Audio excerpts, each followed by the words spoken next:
Oke. Dulu kita ada di sini. Miring dikit, nggak apa-apa. Yap. Apa kabar di mana? Sehat? Alhamdulillah sehat, Kak. Oke. Eh, itu gambarnya gambar apa sih, Div? Apakah kamu? Anime, Iya tahu itu anime, anime apaan? Jujutsu Kaisen. Pasan pernah dengar deh. Ya. Iya, yang waktu itu ada filmnya kan di bioskop. Iya iya. Saya pernah dengar, cuman saya sekilas lupa. Kayak apa ya? Ya gitu deh. Nanti kalau saya kasih tahu juga bingung juga saya juga lupa. Oke, apa yang mau kita bahas nih? Kamu kapan ujiannya pertama? Atau sudah ujian UTBK? Udah, Kak. Hari pertama kemarin tanggal 17. Terus berarti kita bahas simak. Boleh deh, Kak, bahas simak aja nggak apa-apa. Oke, simak. Ada yang bentar. Kita cari dulu.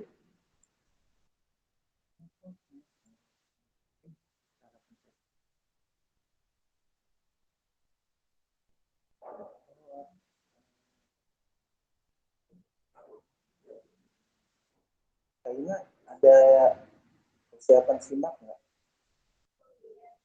Nah, yang soft copy-nya, soft copy yang kemarin kita nyarinya ya. Oke, uh, uh, kayaknya susah. Enggak, ini pasal minggu. Kayaknya sih. Tapi yang dulu udah pernah bahas.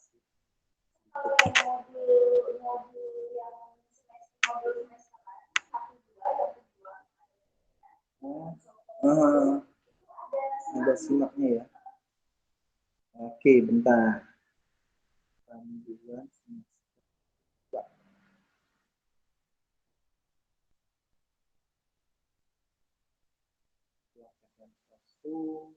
Bentar.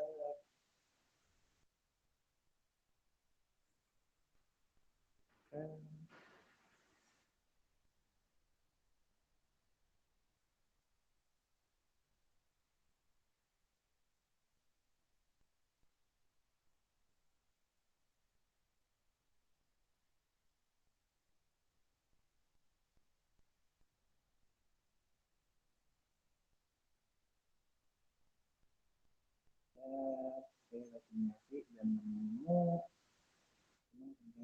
simaknya.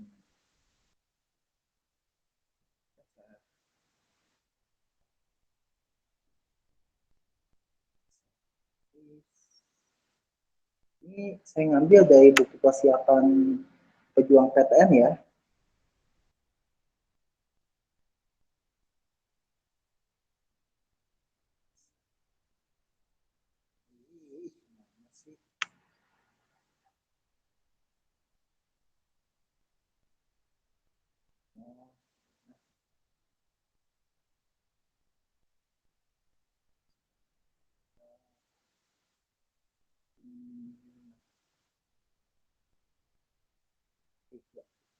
Share.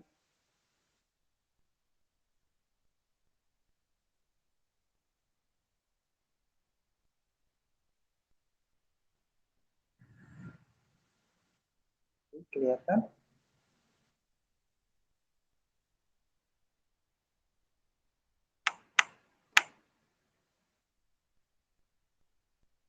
Kelihatan, Kak. Kan ya? Oke. Ya, ini pejuang PTN yang di semester ini. Kalau apa? Nantinya saya punya soft copy-nya, insya Allah kamu juga punya yang aslinya. Di 31 proses bentukan ngarai Sihanouk di Bukit Tinggi, Sumatera Barat, dikenal dengan Indonesia. Pertama disebabkan oleh apa sih ini? Nah, kalau Sumatera Barat ini dia lebih kepada aktivitas patahan. Jadi, kenapa bisa kayak begitu? Pertama, di sana banyak gunung api.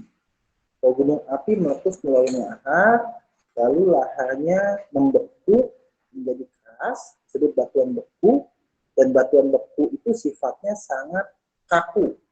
Jadi kalau dapat tekanan, dia akan mematah. Oke, seperti itu.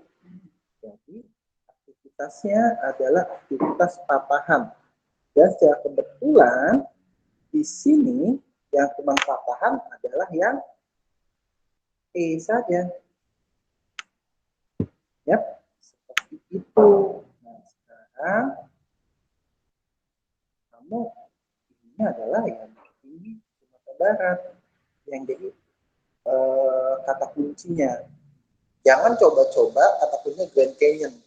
Karena kalau Grand Canyon sendiri dia terbentuk gara-gara erosi sungai, sungai apa ya namanya ya? Saya lupa tuh di Colorado sana, Mississippi, sungai Mississippi. Oke, kita lanjut. Pencegahan terjadinya lahan kritis di dataran rendah dan dataran tinggi dalam pemanfaatannya harus memperhatikan. Jadi ini mencegah terjadinya lahan kritis di dataran rendah dan dataran tinggi, berarti di semua daerah dong, ya kan? Untuk mencegah terjadinya lahan kritis adalah pertama kita mesti tahu dulu lahan kritis itu apa sih? Lahan kritis itu sama aja dengan lahan marginal. Itu abang adek, ya. Dia adalah sebuah tanah, sebuah area yang sudah tidak dapat menunjang kegiatan yang berada di atasnya. Kalau kegiatan di atasnya itu pertanian, maka tanahnya sudah tidak subur. Kalau di atasnya mungkin gedung-gedung besar, mungkin di bawahnya yang nggak menunjangnya dia dari segi potensi air tanahnya sudah kering, atau bisa aja terjadi tanah bergeser sehingga ada kemungkinan gedung-gedung itu akan runtuh. Itu adalah tanah kritis atau lahan marginal. Lahan kritis juga sama aja. Oke, nah dari situ kita akan lihat, ini nggak melihat dari kesuburan tanahnya, nggak ngelihat dari strukturnya, nggak ngelihat dari teksturnya. Jadi nggak ngelihat dari faktor fisik tanahnya, tetapi ngelihat dari kemampuan tanahnya untuk menunjang kegiatan di atas. Baik itu subur, struktur, tekstur, segala macam. Jadi jawabannya yang paling tepat adalah yang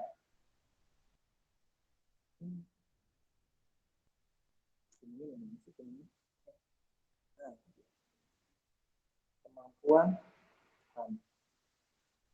masa.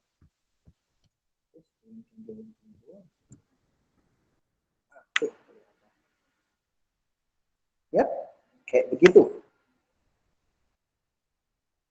Sekarang nomor 33, fluktuasi suhu di Eropa relatif tinggi, terutama antara suhu minimum absolut dengan suhu maksimum absolut. Penyebab terjadinya fluktuasi tersebut adalah jadi fluktuasi suhu di Eropa tinggi. Suhu minimum pada saat musim hujan, lalu suhu maksimum pada musim kemarau, atau di sini minimum pada musim dingin ya, maksimum pada musim kering, musim panas. Kenapa bisa kayak begitu? Karena faktor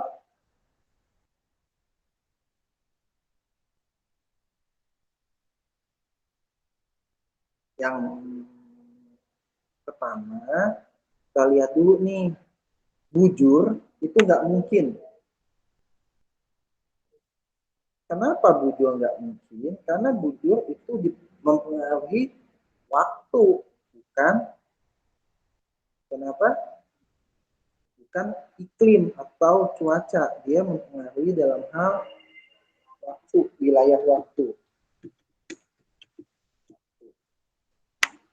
Sedangkan kalau untuk iklim, dia atau cuaca, dia lintang.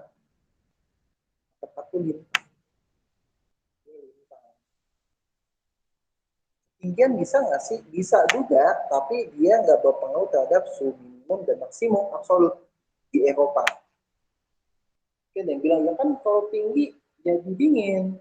Di puncak Alpen misalnya, dia dingin, tapi dinginnya itu pada musim salju, musim dingin, berapa? Minus berapa derajat Celcius, ketika musim panas, berapa derajat Celcius, fluktuasinya tinggi. Berarti ini ngomongin musim. Musim, oleh lintang, lagi nggak ada, kemudian juga bukan, udah berarti jawabannya fix yang C. Kenapa ini ketinggian hitam, apalagi ini pakai lereng, enggak banget. Ini di bawah permukaan laut, enggak. Jadi jawaban yang paling tepat adalah pengaruh daratan dan lautan. Kok bisa? Jadi ketika sebuah wilayah itu jauh dari lautan, biasanya dia perbedaan suhu antara dingin dan panas itu sangat ekstrem. Kenapa bisa kayak gitu? Karena air itu dia mampu menahan panas lebih lama dibandingkan benda padat, dibandingkan daratan. Oke? Demikian juga dengan dingin, kalau dia bisa menahan panas, berarti dia juga bisa menahan dingin lebih lama dibandingkan. Sehingga laut itu adalah penstabil dari cuaca dan iklim. Ketika sebuah lokasi itu jauh, maka dia akan ekstrim antara panas dan dingin. Oke, welcome Kevin. Hai. Oke, kita lanjut ya. Oke, ini ada kita lagi bahas buku pejuang PTN yang berapa ya? Terakhir sih ini kalau nggak salah. Ini dia ada di bulan ke-8. Dikasihnya bulan, oh yang awal, bulan pertama. Tuh. Ya, kita bahas ini, tapi kalau kalian nggak nemu, ya nanti ini akan saya jadiin feedback, lalu saya akan share ke Kak Umi. Selama belajar, kalian lihat aja yang ada di HP atau laptop kalian. Oke, kita lanjut. Meluasnya permukaan air laut Jawa ke daratan terjadi karena oke, berarti airnya ini mulai masuk ya, ada terjadi banjirop. Jadi air laut mulai masuk ke darat, disebut juga kalau banjir, istilah banjirnya itu banjirop. Tapi kan ada yang sudah kalau banjir kan kadang-kadang surut, kadang-kadang banjir lagi, tergantung dari bulannya. Kalau lagi bulan purnama biasanya pasang tinggi, maka banjirnya akan tinggi juga. Tapi kayak daerah Semarang itu ada tuh yang sudah permanen tenggelam. Kebanyakan sih pantai utara Jawa sudah tenggelam. Terusnya, kenapa sih bisa kayak gitu? Pertama memang air lautnya sudah naik karena pemanasan global. Yang kedua adalah permukaan daratan yang cenderung mengalami penurunan. Seperti di Jakarta, dia banyak mengalami penurunan. Akibatnya apa? Ya, akibatnya air lautnya mulai masuk ke daratan. Oke, seperti itu. Kalau yang lain gedung tinggi segala macam bisa sih pengaruhnya, tapi tidak secara langsung. Daratan dia semakin turun, kenapa? Karena kita mengeksploitasi air tanah secara berlebih. Kebayang, di bawah tanah ini kita bayangin ada sebuah kolam besar yang berisi air. Terusnya kita ambil terus-menerus tanpa sempat alam itu mengisi kembali ke kolam. Kita eksploitasi secara berlebihan. Akibatnya apa? Akibatnya pertama itu bisa aja jadi runtuh tanahnya, jadi sinkhole. Yang kedua, jadi intrusi air laut. Nah, yang ketiga, dia mengalami penurunan secara perlahan-lahan. Turun. Berdasarkan penelitian, di Jakarta yang paling tinggi itu kalau nggak salah sih 25 cm ya. Penurunannya itu ada di sekitar Jakarta Utara.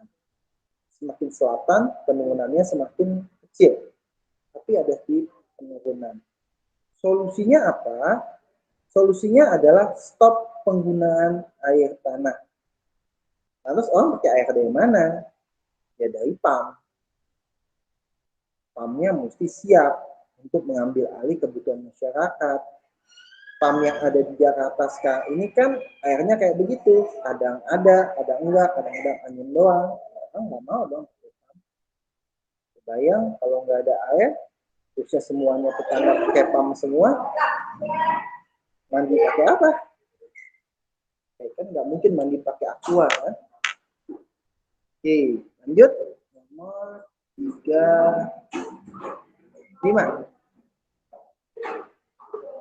Batas terluar 12 mil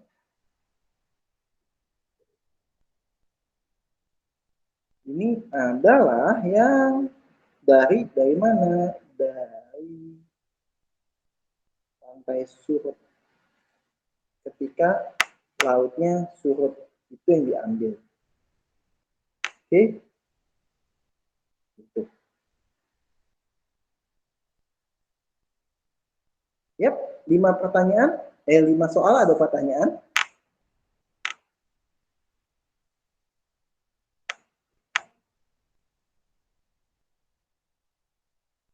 Nggak ada.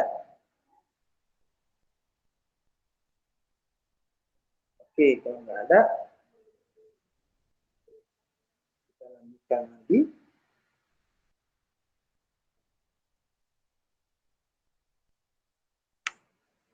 Enam. Wilayah pesisir Indonesia merupakan wilayah yang mempunyai potensi dan daya tarik tinggi, sekaligus merupakan wilayah yang rawan bencana karena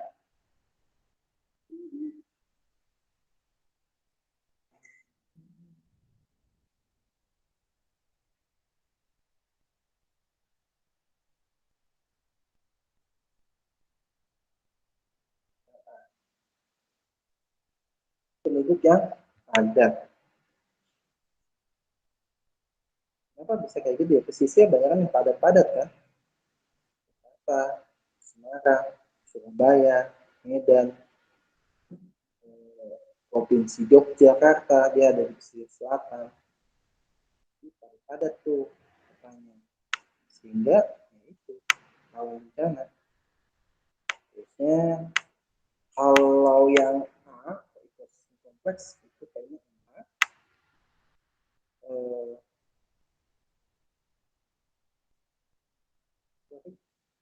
Agak ngantuk. Kalau online nggak cuma siswa yang ngantuk, yang ada juga kadang-kadang ngantuk juga. Terletak pada pertemuan dua lempeng tektonik. Nah, pertemuan dua lempeng tektonik kan misalnya Eurasia dan Indo-Australia. Nah, dia kalau di Pulau Jawa, dia yang paling dekat dengan itu adalah pesisir selatan. Dan ke pesisir utara ya enggak juga.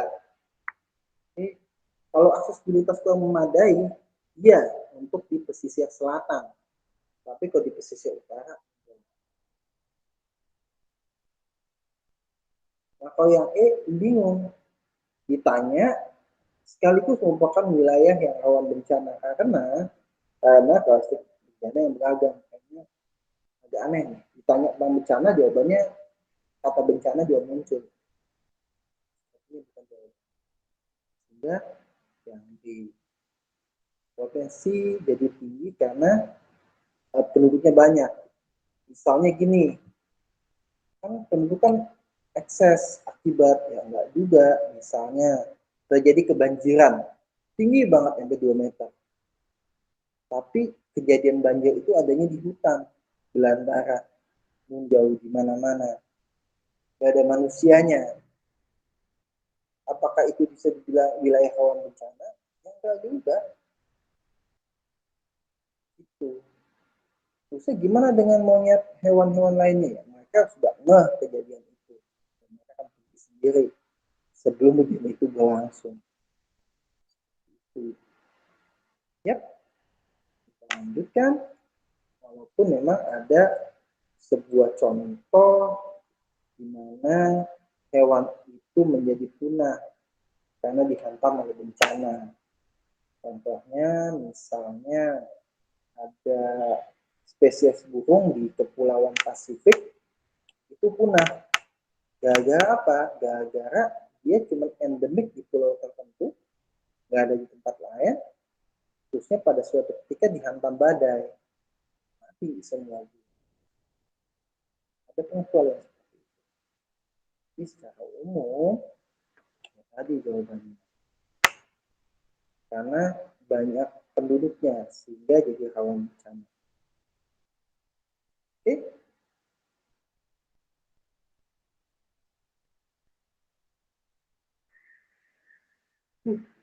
Lanjutkan.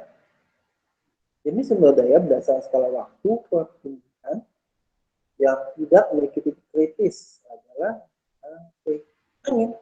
Jelas, angin mah selalu ada, nggak mungkin dia tiba-tiba menghilang. Pasti ada. Kalau ikan bisa hilang ketika kita mengeksploitasi berlebihan, itu bisa punah. Contohnya tuna sirip biru itu udah mulai langka sekarang. Mungkin di beberapa tempat udah masuk hewan yang dilindungi tuna sirip.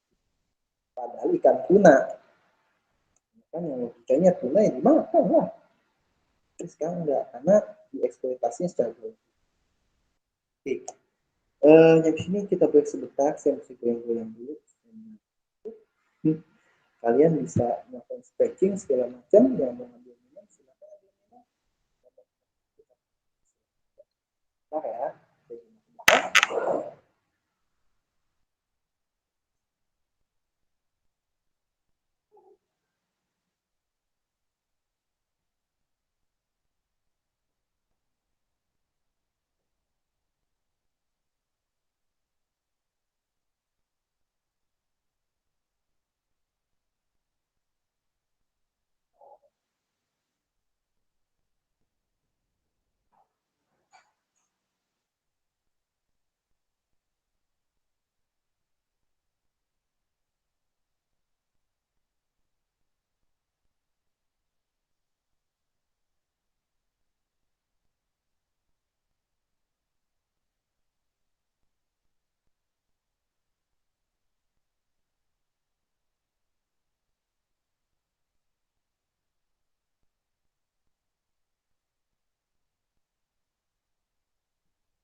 Oke,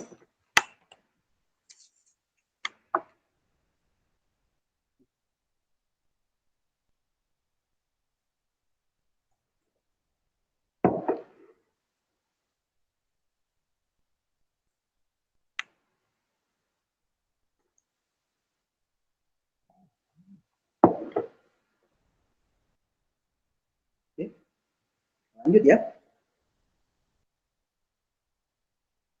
Siap, siap ya semuanya ya. Gimana Kevin?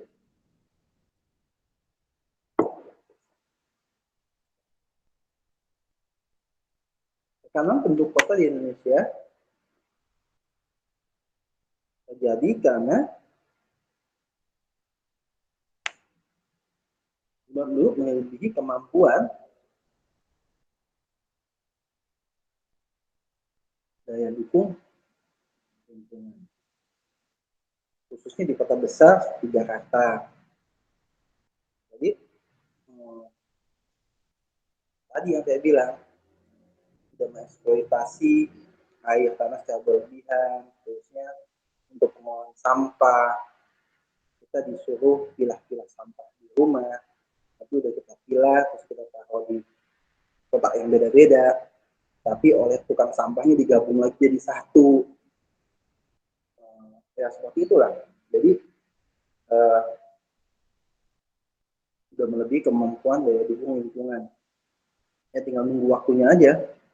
Suatu ketika tiba-tiba boom, jadi sebuah bencana lingkungan. Salah satu contohnya adalah banjir.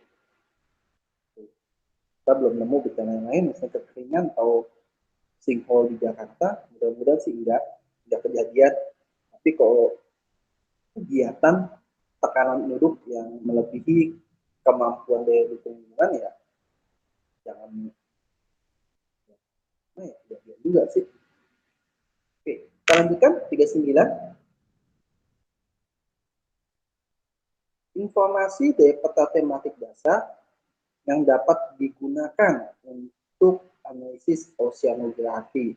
Pertama, analisis oceanografi berarti tentang kelautan. Lalu ada peta tematik yang sifatnya dasar. Informasi yang dasar-dasar. Oh, yang satu, tinggi dan amplitudo gelombang laut. Itu dasar apa enggak sih? Bahkan saya sih enggak dasar itu. Itu udah bukan dasar lah pokoknya. Yang paling dasar adalah ini, lebar dan panjang garis pantai.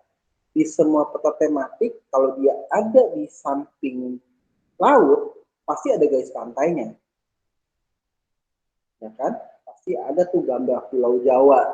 Walaupun petanya peta mudik, peta puskesmas, peta buat pariwisata, peta buat tempat kuliner, pasti ada gambar Pulau Jawanya berupa garis. Nah, bentuknya seperti garis. Oke, jadi ini panjang garis pantai untuk analisa ocean.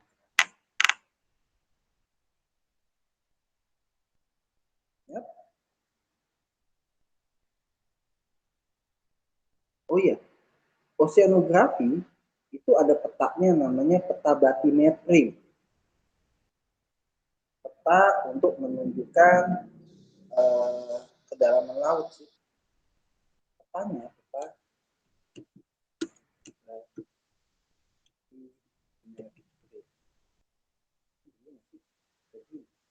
ya begitu. Ya.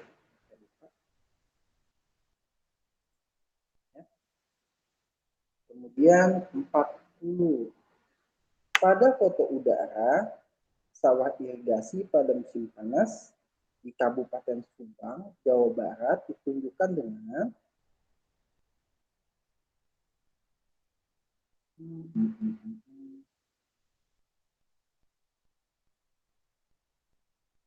pertama musim panas. Berarti kering dong.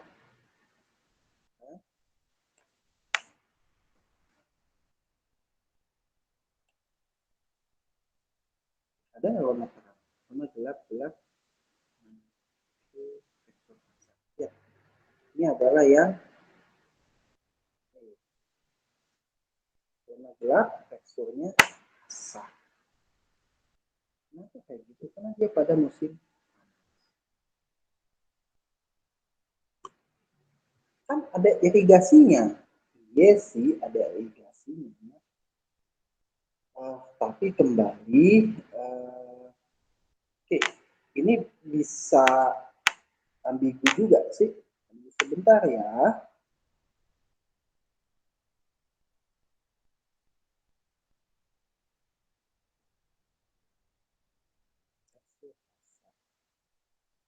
Bisa. Oh, enggak. Maaf. Ternyata jangan ini. Jangan. Jadi sawah irigasi, walaupun irigasi sawah itu ketika sudah mau panen, ya, ketika sudah mau panen pasti dia kering, nggak banyak lagi airnya, sehingga warnanya terang. Tetapi teksturnya dia menjadi halus, bukan kasar. Jadi kalau dia mau warnanya terang, maka teksturnya itu mesti halus. Ya, ini menjadikan E bukan jawabannya. Sehingga jawaban yang paling tepat adalah yang B. Jebakannya itu ternyata musim panas dan irigasi itu jebakannya. Kata kuncinya itu bukan itu. Kata kuncinya adalah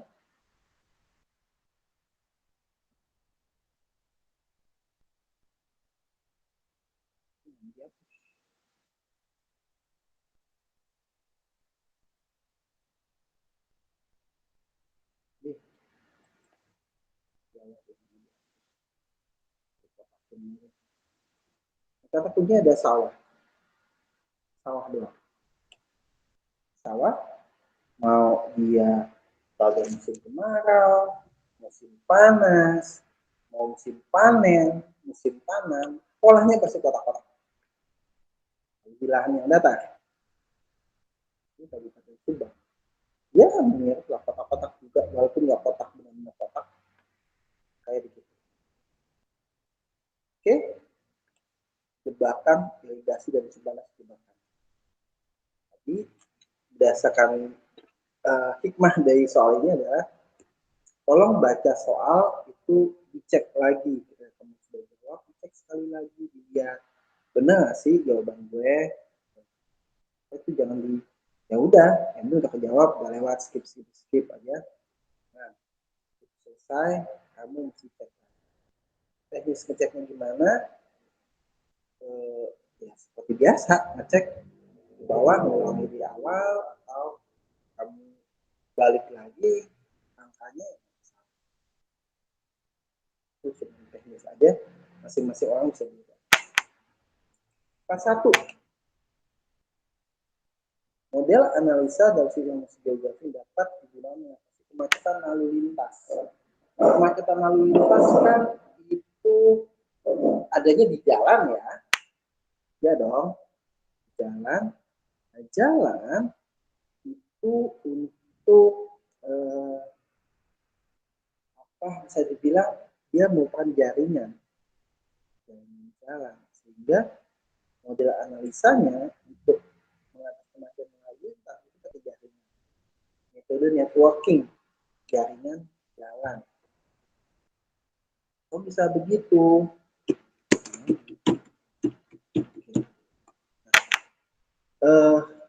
Misalnya nih, mana ya? Ivana, rumah kamu di mana, Dev? Daerahnya, Kak.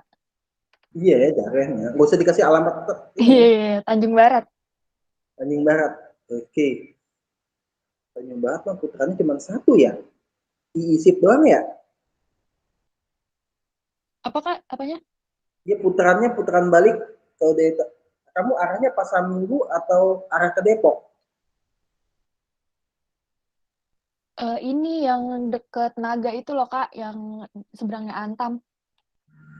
Oh, itu. Berarti ke arah Rambutan ya. Iya, iya, iya. Tahu, tahu. saya ngebayang gimana jalannya.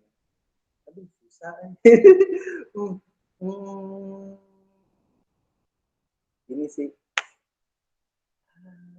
Oke, ini aja deh, ambil contohnya yang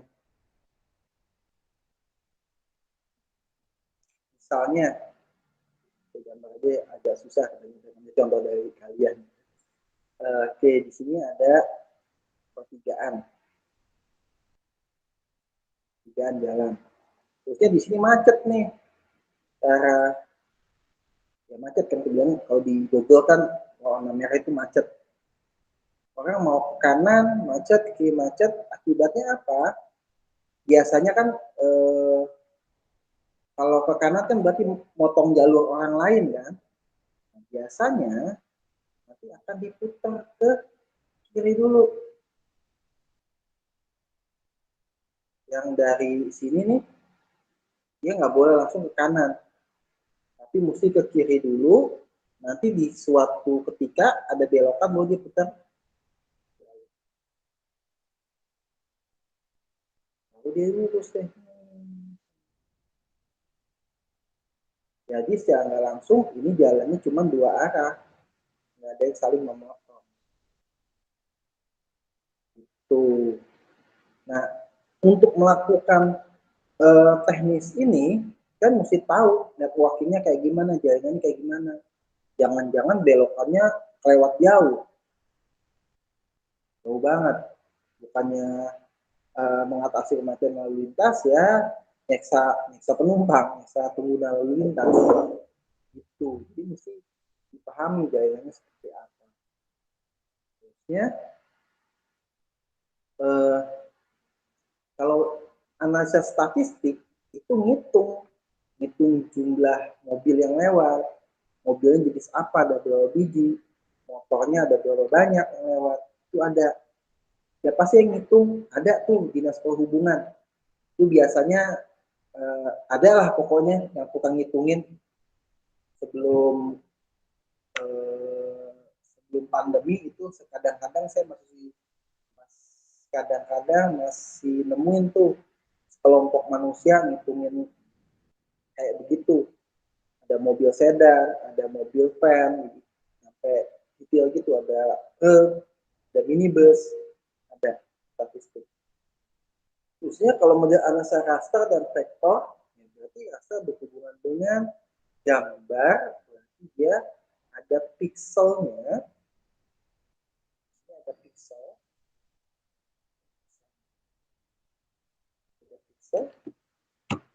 bukan paket ya pixelnya.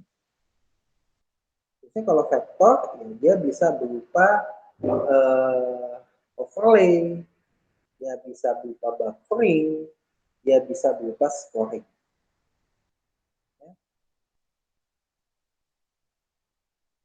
Ada yang masih ingat nggak pas UTBK nongol nggak sih SIG?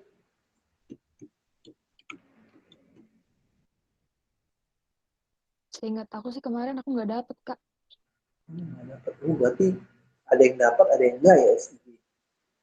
Bahkan ada di sini di Lubang Buaya, soalnya aneh banget. Menurut dia, apa fungsi USB dalam SIG? Flash disk. Flash disk dia bilang, USB flash disk. Kayaknya ya begitu sih. Ya sebagai tempat penyimpanan data sih pada dasarnya. Ini scoring, buffering, scoring, terusnya apa lagi sih? Overlay. Sip. Kalau difusi itu difusi menyebar kan ya?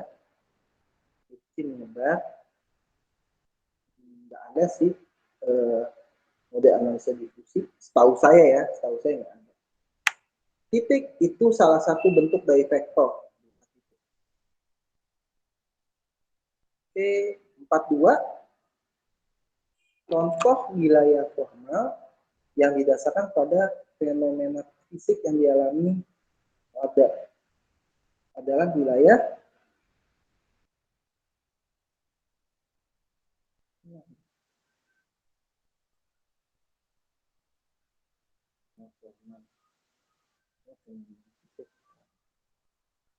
Alami yang mana nih? Hutan primer. Primer ya belum diapa-apain tuh biasanya hutan tropis masih belum dijelajahi banyak oleh manusia, masih sedikit jelajahan. Hutan primer. Ini fisik alami, pemukiman desa udah jelas.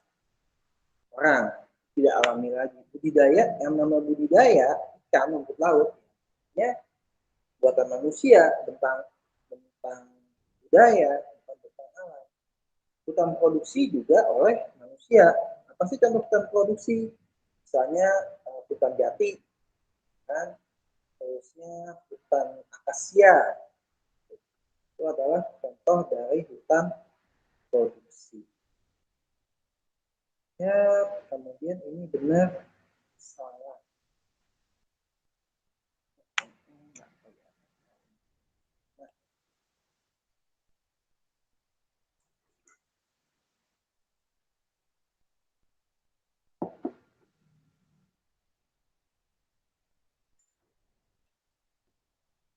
Flora endemik di Indonesia dapat diidentifikasikan secara umum berdasarkan bagian wilayah berdasarkan garis Wallace. Benar, nggak salah.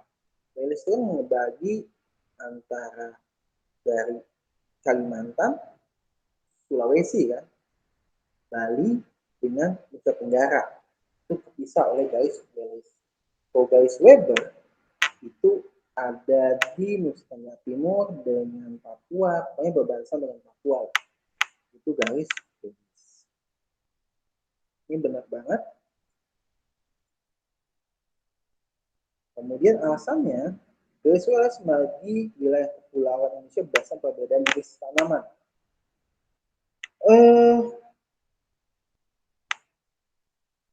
Iya sih, pertama dia lihat, ini kayaknya misalnya di Sumatera ya, Sumatera sama Kalimantan. Ini kayaknya tanamannya sama nih, di Sumatera ada, di Kalimantan ada, di Jawa ada. Oh, berarti ini satu region, satu wilayah. Tapi itu adalah awalnya saja, identifikasinya saja. Tetapi untuk membagi wilayahnya, dia melihat data geologi yang lama bahwa Indonesia khususnya wilayah Pulau Kalimantan, Jawa, Pulau Bali, dan Sumatera itu pernah menjadi satu dan bergabung dengan Asia. Sehingga jenis tanaman pun relatif sama. Tuh. Jadi kalau dibilang berdasarkan perbedaan jenis tanaman, wah, itu perbedaan jenis tanaman hanya proses identifikasi saja, bukan menjadi wilayah pembagi atau garis pembagi.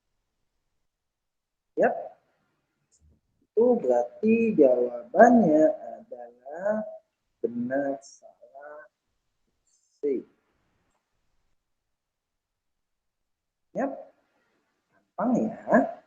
Nah, biasanya wilayah yang tadi Kalimantan, Jawa, Sumatera, Bali, Asia itu termasuk wilayah Asiatik. Kalau hewannya, Papua masuk Australis. Sulawesi, Nusa Tenggara masuk Kalihan atau endemik. Tapi apakah pulau-nya begitu juga? Menurut saya itu sama aja. Oke. Gumuk pasir banyak ditemukan sekitar Parangtritis, desa daerah istimewa Yogyakarta. Banyak di situ. Daerah istimewa Yogyakarta. Terusnya gumuk pasir kalau di Parangtritis itu masuk ngadep laut, dia ada di sebelah barat. Ya. Jadi kalau kamu ngadep laut, dia di sebelah kanan. Kamu bisa naik jeep di sana, karena nggak pas di pantai umumnya, dia mesti agak bisa sedikit. Tuh bisa naik jeep sih biasanya. Atau jalan kaki juga bisa, nggak gitu jauh. Paling cuma beberapa ratus meter saja. Nah, apa sih gumuk pasir itu? Ya, gumuk pasir adalah endapan material dari apa ya, dari batuan, dari tanah yang diangkut oleh angin. Ya, sehingga disebut endapan aerolis di sini. Ini benar nggak sih jadinya? Alasannya benar. Berhubungan? Enggak. Dia enggak berhubungan. Benar-benar dan tidak berhubungan.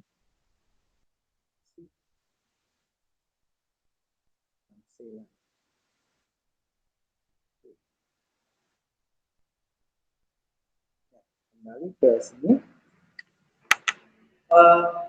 Walaupun daerah istimewa Yogyakarta berdasarkan iklim dia masuk ke AM, yaitu wilayah tropis yang mengalami musim gugur pada musim kemarau, daun berguguran pada musim kemarau, tetapi di beberapa spot-spot tertentu dia ada ciri khas dari iklim lain, jadi turun di sini.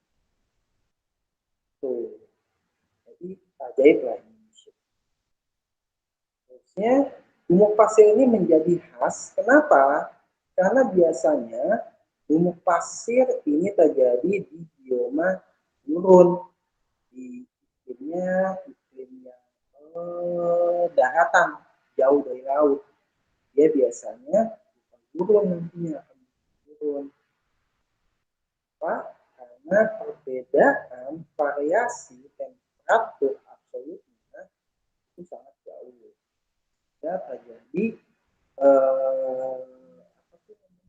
lakukan fisika. Dia pecah sama-sama lama-lama menjadi pasir. Nah, sekarang gumuk pasir di Jogja kayak begitu nggak sih? Ternyata nggak semuanya begitu. Dia ada yang berasal dari api, ada yang berasal dari endapan laut, yang berasal dari endapan gunung api. Yang mungkin awalnya ada di Jogja, cuma lama-lama ke bawah arus sungai dan mengendap di daerah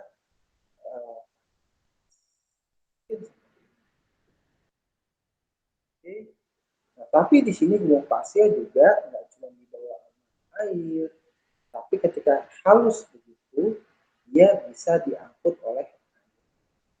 Jadi tadi yang kita ngomong adalah proses pelapukannya. Nah, kemudian alasannya tadi mau bagaimana diangkutnya si gumuk pasir ini dan diangkutnya oleh angin. Nah, berhubungan tidak sama sekali. Oke, kita masih banyak nih 30 menit. Ada yang mau ditanyain?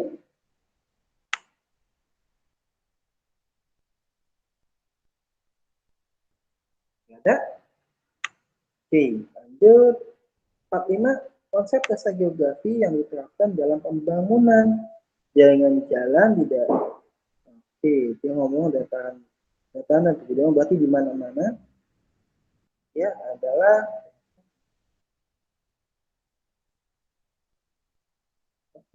ngebangun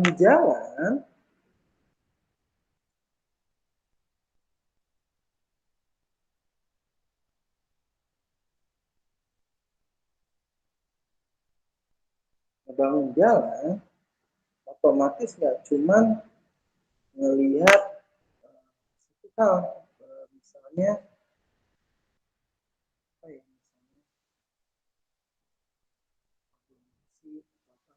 tapi pembangunan jalan-jalan itu pasti ngelihat bentuk morfologinya kayak gimana. Oke, morfologinya kayak gimana sih? Apakah dia landai, apakah dia terjal? Kalau terjal kayak puncak, maka bentuk jalannya mesti kayak gimana supaya pengguna jalan tersebut nyaman dan aman. Itu.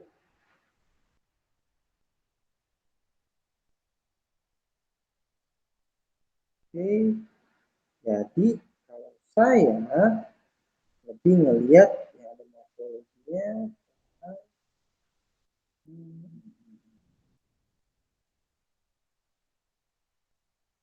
Dia adalah yang 4 saja. Jarak dan waktu. Jadi pembuat jalan itu berusaha agar jalannya dekat. Tapi kalau terjal terusnya dibikin lurus begitu kan jadi bahaya dan gak nyaman. Sehingga harus dibuat aman jadi melingkar-lingkar. Kayak itu seperti jalur puncak lah. Dia kan belok kiri, belok kanan, belok kiri, belok kanan. Ya, itu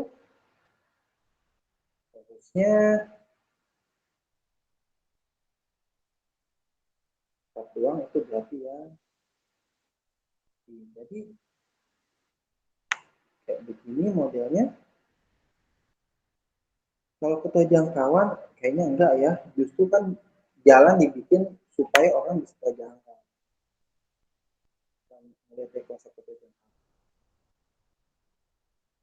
Diferensiasi uang apalagi aneh. Bandingkan jalan yang bisa dibandingin, tapi kalau untuk mau jalannya bisa ada Oke. 15 soal. Ada pertanyaan?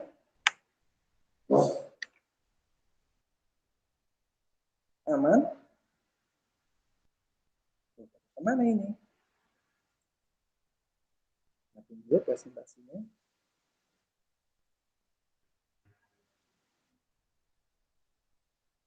Oke. Oh, di sini udah ada Lina dan Kevin juga. Ya, welcome. Saya tadi ngeliatnya cuma Kevin saja. Oke. Lina, Kevin, Divana, ada pertanyaan?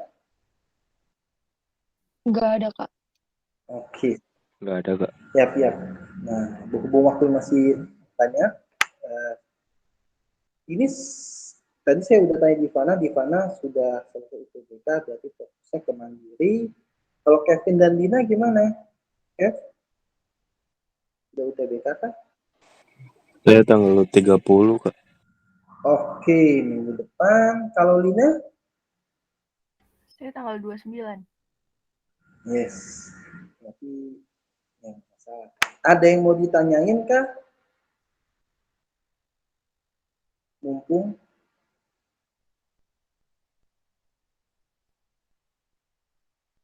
atau sudah siap atau apa ya?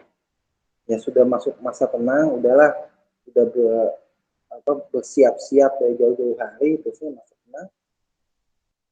Karena ada yang kayak begitu juga. Nggak ada? Oke. Kalau nggak ada, Divana, boleh nanya gimana rasanya pas ngerjain soal UTBK?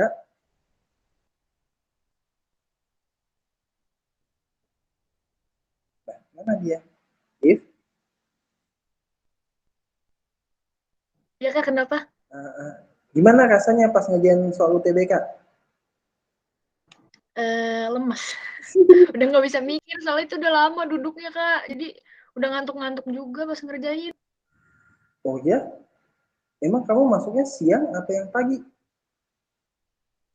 Yang siang sih, cuma kan berangkatnya dari jam 11-an gitu kan. Dan bangunnya emang udah dari pagi gitu. Jadi ngantuk. Pas di dalam, mana dingin kan AC-nya. Enak sih, dingin. Di mana dapatnya? Di UI, Kak. Di Oh, FEB. oke. Enak sih.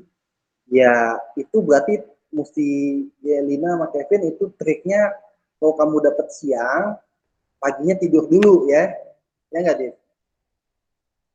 Ya bener, udah nggak usah bangun pagi. Bangunnya siangan aja. Betul itu trik yang patut dicoba dan harus daripada bangun pagi stres, ya kan bangunnya jadi stres gitu. Aduh gimana itu terusnya dipikirin tapi bingung, nggak tidur jadi capek. Tuh, eh, terusnya ada masalah lain selain ngantuk? Nggak ada sih, Kak. Cuma pas keluar agak tiba-tiba blank aja gitu.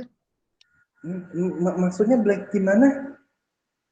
Kayak kan udah selesai tuh ngerjain, udah kan keluar. Terus tiba-tiba nggak bisa mikir apa-apa gitu. Blank. Ya itu biasa. itu namanya mesinnya udah overheat, udah kepanasan, dia tiba-tiba automatic shutdown terus gitu. Itu biasa kok orang kalau udah artinya ya capek kamu ininya apanya sih mikirnya tuh sama. Saya juga dulu pas selesai skripsi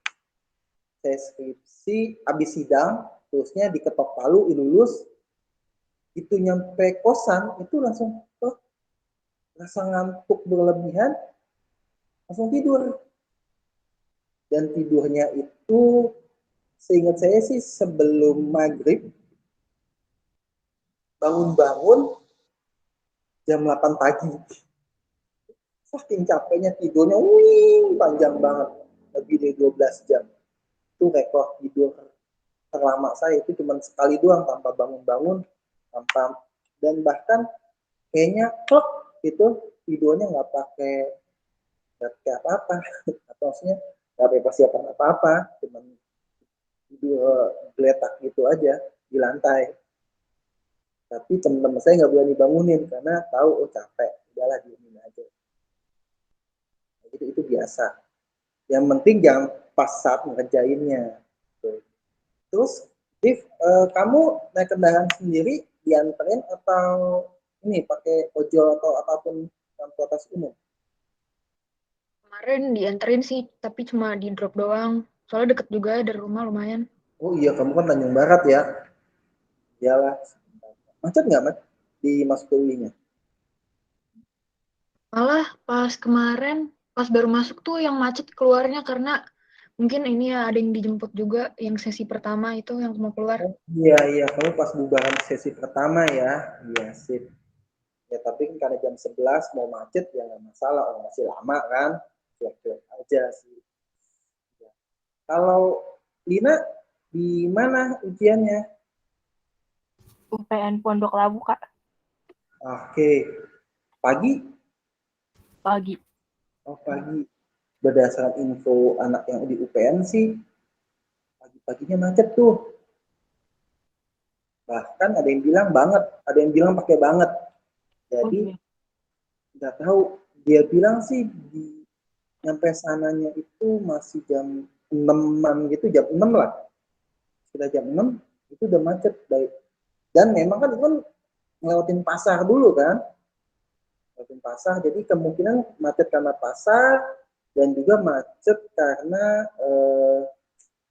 ya orang mau ke sana ke UPN itu jadi itu bisa diperhitungkan terusnya rencana bawa kendaraan sendiri apa diboncengin atau dianterin Dianterin ayah saya.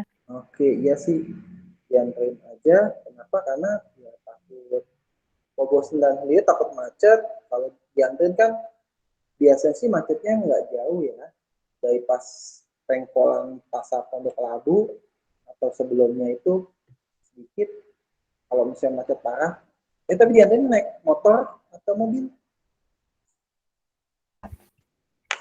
kalau motor sih ya bisa selap-selip nggak gitu masalah kalau mobil ya itulah kalau mobil kan itu Berarti ke berangkatnya yang enak jam berapa ya? kamu dari mana Dari Pasar Minggu. Pasar Minggu ya nggak tahu ya kira-kira nyampe sana kan mulainya kan jam jam berapa sih mesti masuknya saya lupa jam 8 atau jam Tulisannya 7 jam 4 masuk. sorry jam Jam 6.45 tulisannya. oke jam 6.45 berarti paling nggak ya setengah 6 lah udah nyampe sana setengah 6 takut kena macet juga berarti kalau dari pasar minggu ke setengah 6 kalau dari pasar minggunya sih insya Allah lancar ya paling macetnya menjelang Pondok Labu aja iya Pondok Labu nah, itu deh jam 5:04 mungkin ya bisa insya Allah nyampe sih 6.45 dan dia 6.45 kan kamu baru masuk terusnya kan ada pengecekan segala macam waktu mulainya sih sepertinya Div kamu masuk jam 1 kan ya Div ya di jadwalnya? Iya Kak, diundur soalnya harus zuhuran dulu kan. Oh gitu. Terusnya gitu masuk kan ada proses pengecekan segala macam ya? Iya, tapi ngecek dokumennya tuh pas nunggu di luar itu sih. Oh gitu, jadi gitu masuk langsung tank mulai ya? Oke, sip sip. Ya, jadi seperti itu Lin. Usahakan ya jam 6 itu sudah ada di dekat-dekat UPN lah. Itu supaya kalau bisa jalan kaki. Kalau jalan kaki itu nggak jauh kok. Jalan kaki biasa 10 hingga 15 menit dari Pondok Labunya itu nyampe. Jalan kaki santai banget gitu. Kalau Kevin gimana, Kevin? Saya di UPN juga, Kak. Dan juga rumah Pondok Pasar Minggu juga ya. Iya, Pagi, Kak. pagi siang. Pagi, Kak. Jam 6.45 juga. Sama. Sip. Ya, kalau gitu ya bisa dipakai. Triknya jangan lupa sarapan. Kalau kamu orang yang biasa sarapan, takutnya kalau ketinggalan sarapan bisa ngeblank. Tuh, terusnya jangan begadang. Lalu usahakan kegiatan pagi-pagi sudah selesai tuh. Model buang air segala macam, jangan nyampe mules di sana. Untuk kelas sesi pagi memang lebih tricky sih dibandingkan sesi siang. Sarapan, jangan lupa ya rutinitas pagi segala macam. Pasti macet. Ya Pondok Labu itu daerah macet setahu saya. Atau kamu iseng lah besok libur ya. Hari Jumat kamu lihat Google Maps di sekitar UPN jam-jam 6. Kayak gimana kondisinya jam segitu. Dan itu bisa kamu asumsikan itu akan kejadian pada saat kamu masuk di UPN. Itu sih triknya. Sedilihat keadaan pagi-pagi macetnya berapa jauh, berapa lama parkiran sampainya dari Google. Kalau parkirannya 30 menit, kamu kasih buffer, tambahin lagi 15 menit supaya save. 40 menit berarti waktu tempuhnya dari rumah kamu ke PN. Itu harusnya apa lagi ya? Saya nggak tahu nih yang di UPN, saya belum dapat laporan deh teman-teman yang dari UPN. Apa soalnya ada yang bilang ini komputernya nggak bisa diatur apa kecerahannya sehingga mata jadi sakit, gitu, gampang capek. Nah itu ngaruh juga. Ya mudah-mudahan nggak dapat monitor yang kayak gitu, PC-nya baik-baik saja semuanya sih. Kalau di Fana ada nggak kesulitan gak komputernya? Berapa Kak? Ya kesulitan gak komputer, misalnya terlalu terang, terlalu gelap, terlalu apa? Enggak sih kemarin. Oke. Ya wis, mudah-mudahan semua berjalan dengan baik, dikasih kemudahan, jaga kesehatan buat semuanya di Vanalina dan Kevin. Istirahat yang cukup, terusnya menjelang hari H, kalau yang bermasalah dengan sambal, jangan coba-coba iseng-iseng makan sambal, nanti akan berkelanjutan. Efeknya jangan lebih baik ya tahan-tahan dulu lah, walaupun saya tahu sambal itu enak. Yap, kalau nggak ada yang mau ditanyain lagi, kita tutup pertemuannya. Ada pertanyaan lagi kah? Enggak, Kak. Oke, kalau nggak ada, thank you banget udah datang. Nanti hasil tadi itu PDF-nya saya akan share ke Kak Udin. Nanti Kak Udin akan kasih ke kalian. Oke, thank you semuanya. Saya tutup alhamdulillah, alamin. Assalamualaikum warahmatullahi wabarakatuh. Yuk, dadah, bye-bye. Makasih ya.